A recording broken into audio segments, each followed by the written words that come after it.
அண்டம் முழுதும் ஒன்றினுள் அடக்கம். அதுவே ஆனை முகமெனும் ஓங்கார விளக்கம். சுழலும் கோள்கள் அவன் சொல் கேட்கும். அவனை தொழுதால் போதும் நல்லதே நடக்கும். ஆனை முகனை தொழுதால் நவக்கிரகங்களும் மகிழும். நல்லதே நடக்கும், நல்லதே நடக்கும்.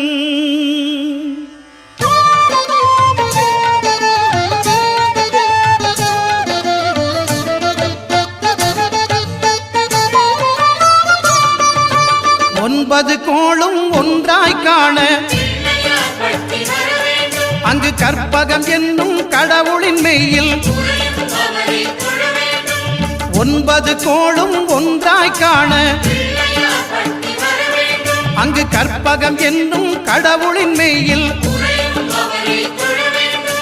சூரியன் முதலாய் 9 கிரகமும் பலவித குணங்களை கொண்டிருக்கும். எங்கள் கற்பக தருவில் அவை வரும்போது ஒன்றாய் சேர்ந்து பலனளிக்கும்.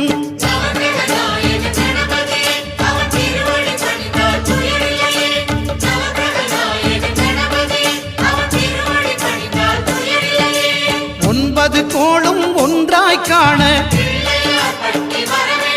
அங்கு கற்பகம் என்னும் கடவுளின் மெய்யில்.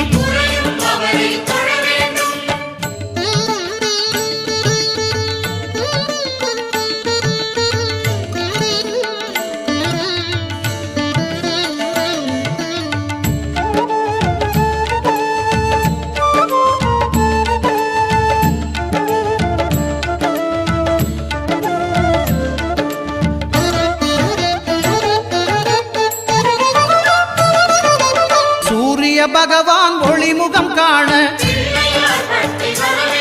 அங்கு கற்பக தருவின் நெற்றியில் மலரும்.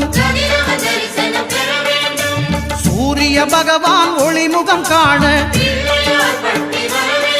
அங்கு கற்பக தருவின் நெற்றியில் மலரும். இருளை விலக்கி உலகை எழுப்பும் ஞாயிறு அங்கே குடியிருப்பான். அவன் ஆனை முகத்தனின் அடியவர் மனத்தில் ஒளியாய் வந்து கொலுவிருப்பான்.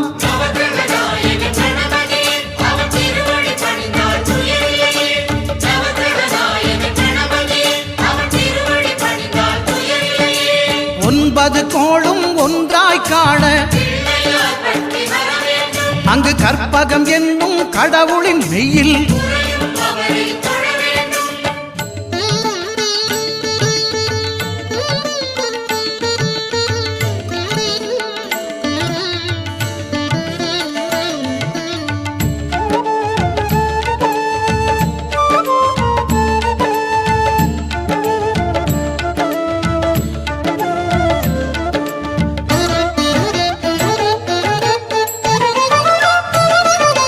திங்கள் பகவான் திருமுகம் காண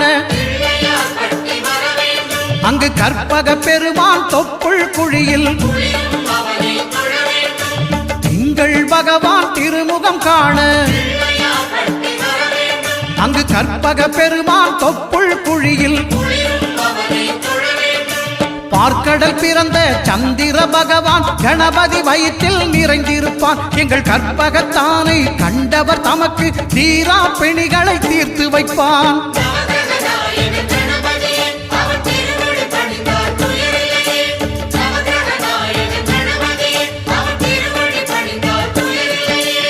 ஒன்பது கோளும் ஒன்றாய் காண